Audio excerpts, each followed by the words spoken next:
For today's vlog, pinapakain ko yung mga isda ko. Wala akong magawa.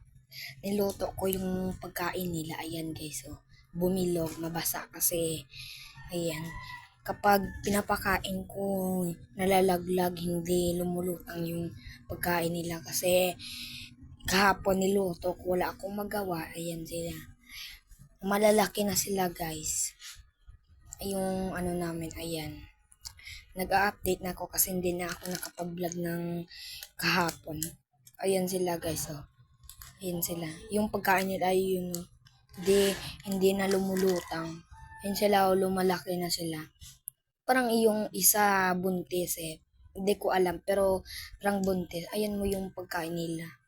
Ayan sila, oh. Nagtatakbuhan kasi natatakot sila. Ayan guys, oh. Please subscribe na lang po sa YouTube channel and follow. Thank you.